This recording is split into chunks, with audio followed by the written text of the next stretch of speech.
جو لوگ ہیں، جو خاندان اور قبیلے کے لوگ ہیں، وہ لوگ دین پر عمل کرنے والے بن جائیں اور اللہ سے ڈرنے والے بن جائیں۔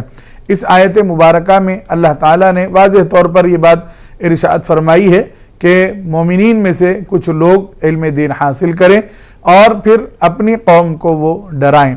ڈرانے کا مطلب یہ ہے کہ ان کو صحیح پیغام سنائیں کہ اللہ تعالیٰ نیکیوں سے، نیک اعمال سے راضی ہوتا ہے، اور اس بات سے ڈرائیں کہ اللہ تعالیٰ برے کاموں سے اور گناہوں سے ناراض ہوتا ہے۔ ان کو یہ بات بتائیں کہ اللہ تعالیٰ نے نیک اعمال کرنے والوں کے لیے جنت بنائی ہے اور اس میں اللہ تعالیٰ نے طرح طرح کے انعامات رکھے ہیں، اور ان کو اس بات سے ڈرائیں کہ جو برے اعمال کریں گے، جو گناہ کریں گے، ان کے لیے اللہ تعالیٰ نے جہنم کو بنایا ہے اور اس میں طرح طرح کے عذابات ہیں۔ اور جنت کی نعمتوں کے بارے میں حضور پاک علیہ الصلوۃ والسلام نے ارشاد فرمایا کہ اللہ تعالیٰ نے جنت میں ایسی ایسی نعمتیں تیار کر رکھی ہیں کہ جن کے بارے میں جن کو نہ کسی آنکھ نے دیکھا ہے، نہ کسی کان نے ان کے بارے میں سنا ہے، اور نہ ہی کسی کے دل میں ان نعمتوں کا کبھی خیال آیا ہے۔ اور جہنم وہ عذابات کی جگہ ہے، وہاں پر اللہ تعالیٰ نے طرح طرح کے عذابات لوگوں کے لیے رکھے ہیں۔ جب بندہ علم دین حاصل کرتا ہے تو وہ خود کی بھی اصلاح کرتا ہے، اپنے خاندان اور قبیلے والوں کی بھی اصلاح کرتا ہے، پھر ایک زمانہ ایسا بھی آتا ہے کہ پوری قوم کی وہ اصلاح کرنے لگتا ہے۔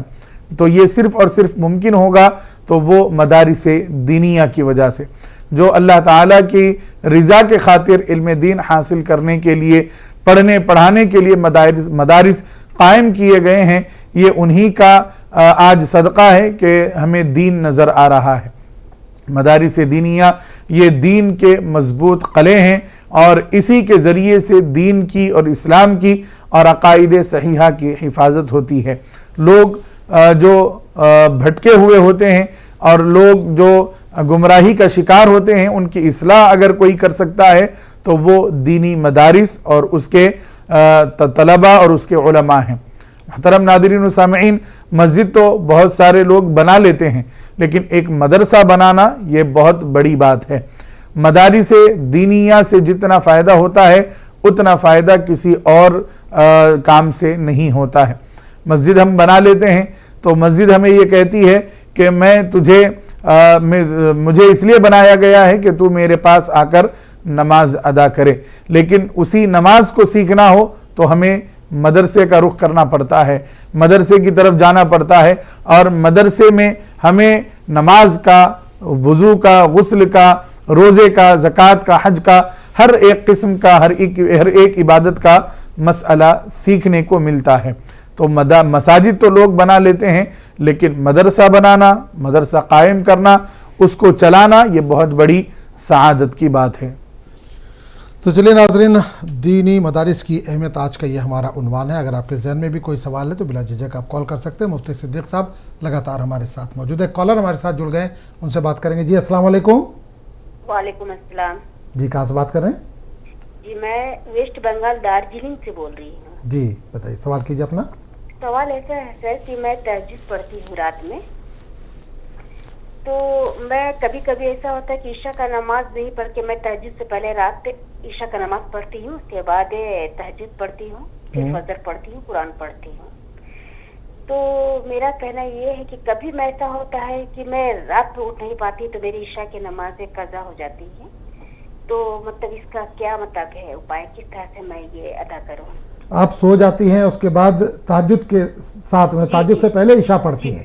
جی جی جی جی سر۔ ٹھیک ہے، چلیے بالکل انشاءاللہ۔ تو مفتی صاحب ویسٹ بنگال سے کال ہے بہن کا، ان کا وہی کہنا ہے کہ رات میں سو جاتی ہیں، اس کے بعد جب صبح اٹھتی ہیں تہجد کے لیے اس وقت وہ عشاء کی نماز پڑھتی ہے، لیکن کبھی کبھی ایسا ہوتا ہے کہ وہ آنکھ نہیں کھلتی تو عشاء بھی چلی جاتی ہے، تہجد تو خیر چلی گئی، تو کیا اس کا نکال سکتے ہیں حل؟ بسم اللہ الرحمن الرحیم۔ محترم ناظرین و سامعین، نماز عشاء حضور پاک علیہ الصلوۃ والسلام ہمیشہ اول وقت میں پڑھا کرتے تھے، لہٰذا ہمیں حضور پاک علیہ الصلوۃ والسلام کی سنت پر ہی عمل کرنا بہتر ہوگا، یعنی اول وقت میں ہم نماز پڑھ لیں، جیسے ہی عشاء کا وقت ہو جائے عشاء کی نماز پڑھ لیں، اس کے بعد سو جائیں اور تہجد کے لیے اٹھ کر پھر تہجد کی نماز ادا کریں۔ یہی حضور پاک علیہ الصلوۃ والسلام کی سنت مبارکہ ہے۔ جب ہم حضور کی سنت کو چھوڑ دیتے ہیں تو پھر اس کی وجہ سے ہمیں نقصانات ہوتے ہیں. جیسا کہ ابھی آپ نے ذکر کیا کہ عشاء کی نماز آپ تہجد کے وقت پڑھتی ہیں اور اس کے بعد تہجد پڑھتی ہیں, قرآن کی تلاوت اور فجر کی نماز آپ پڑھتی ہیں. تو اب آپ دیکھیے کہ اگر آپ اول وقت میں عشاء نہیں پڑھیں گی تو نیند لگنے کی وجہ سے آپ کی نماز قضا ہو جائے گی. آپ کی عشاء کی نماز جو فرض ہے وہ بھی چلی گئی, اور تہجد کی نماز جو حضور کی سنت مبارکہ اور بہت پیاری نماز ہے وہ بھی آپ سے ترک ہو گئی ہے.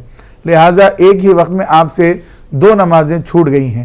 بہتر یہی ہے کہ آپ حضور پاک علیہ الصلوۃ والسلام جس طرح عمل فرمایا کرتے تھے ویسے ہی عمل کیا کریں.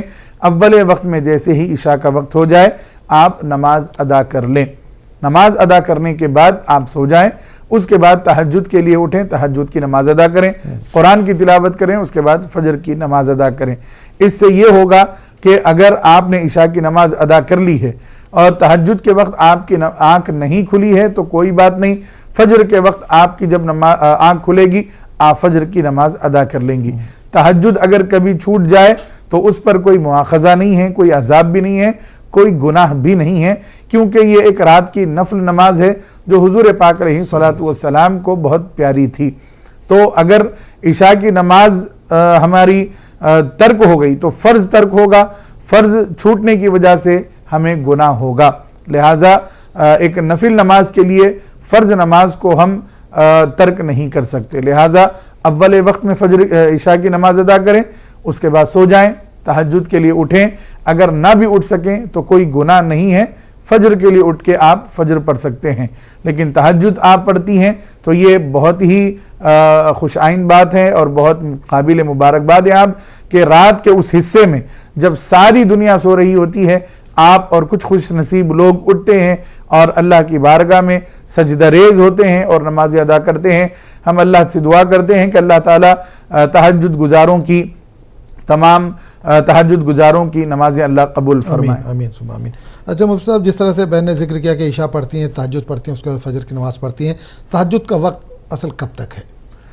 بسم اللہ الرحمن الرحیم. محترم ناظرین و سامعین, یاد رکھیں کہ آپ عشاء کی نماز پڑھنے کے بعد جب سو جائیں, جیسے ہی آپ گہری نیند میں چلے گئے, اس کے بعد جب بھی اٹھیں گی آپ یا اٹھیں گے تو جیسے ہی ہماری آنکھ کھلی ہمارے لیے تہجد کا وقت شروع ہو جاتا ہے. عشاء کی نماز ہم نے ادا کی, اس کے بعد ہم سو گئے, گہری نیند میں چلے گئے, اس کے بعد جب ہماری آنکھ کھلے گی تو وہ تہجد کا وقت ہوگا. چاہے ہماری آنکھ 11 بجے کھلے, 11:30 بجے کھلے, 12 بجے کھلے یا صبح کے 3, 3:30, 4 بجے کھلے, یہ سارا وقت تہجد کا ہوتا ہے. اور رہتا کب تک ہے تو یہ فجر کا وقت شروع ہونے تک رہتا ہے.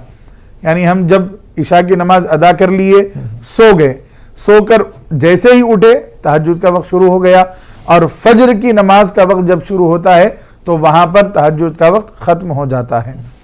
چلیے ایک اور کالر ہمارے ساتھ جڑ کے ان سے بات کریں گے. جی السلام علیکم.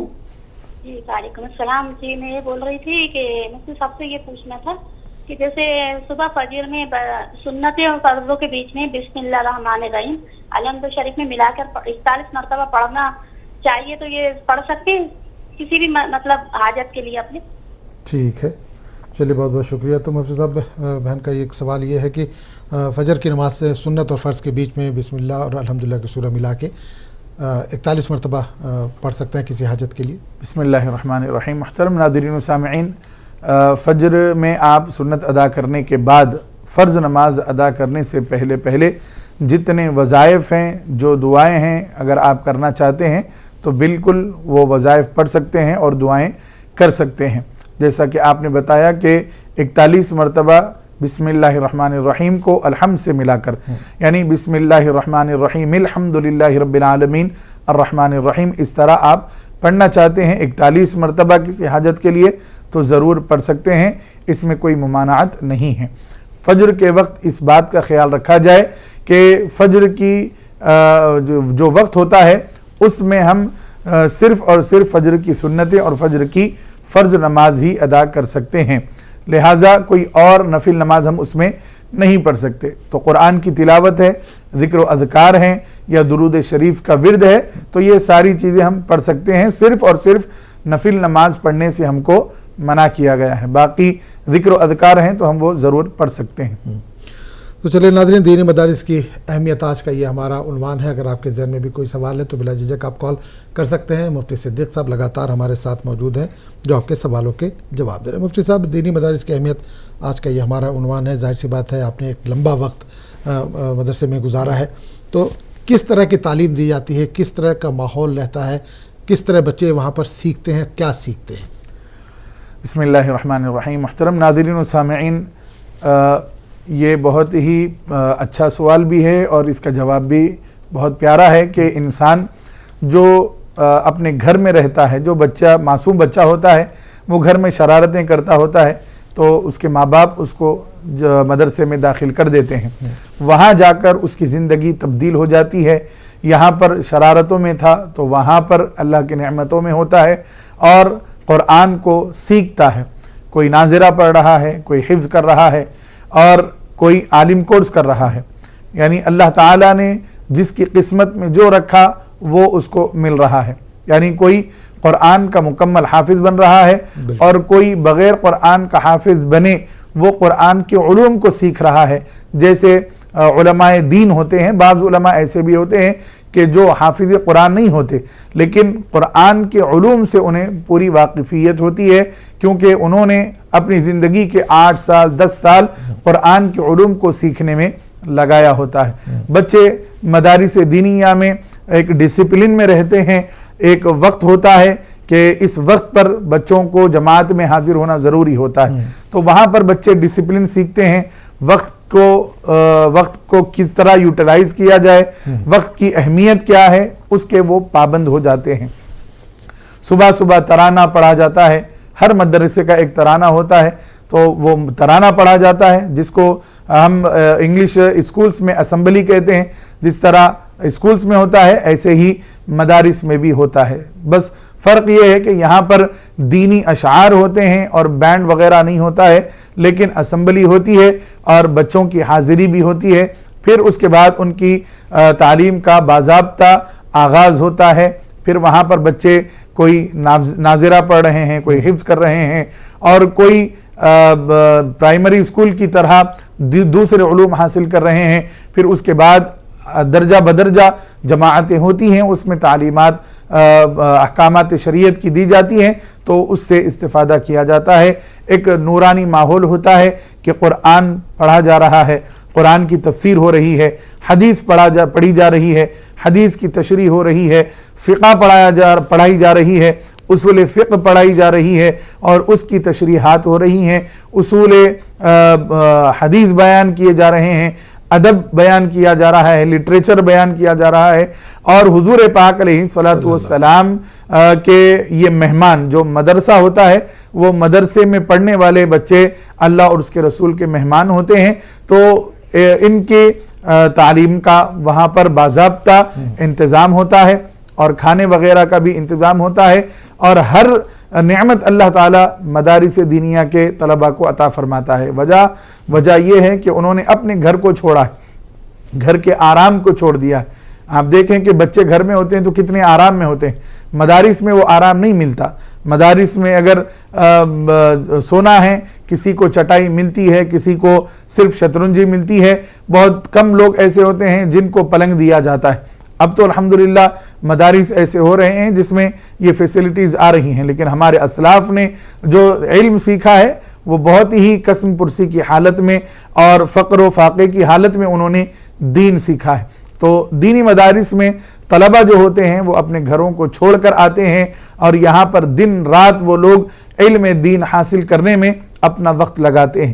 اور ان کی شان یہ ہے جو طلبہ علم دین حاصل کرتے ہیں، ان کی عظمت یہ ہے کہ فرشتے ان کے پیروں کے نیچے پر بچھاتے ہیں. جب وہ چلتے ہیں درسگاہ کی طرف جاتے ہیں تو فرشتے پر بچھاتے ہیں اور طلبہ ان پروں پر چلتے ہوئے گزر جاتے ہیں. ہمیں اس کا احساس نہیں ہوتا، لیکن اللہ تعالیٰ نے یہ عظمت طلبہ دین کے لیے رکھی ہے. حضور پاک علیہ الصلوۃ والسلام نے ارشاد فرمایا، جو علم دین حاصل کرتا ہے اس کے لیے تمام مخلوق دعائیں کرتی ہیں، حتیٰ کہ سمندر کی مچھلیاں بھی اس طالب علم کے حق میں دعا کرتی ہے اور چیونٹیاں تک اللہ کی بارگاہ میں اس طالب علم کے لیے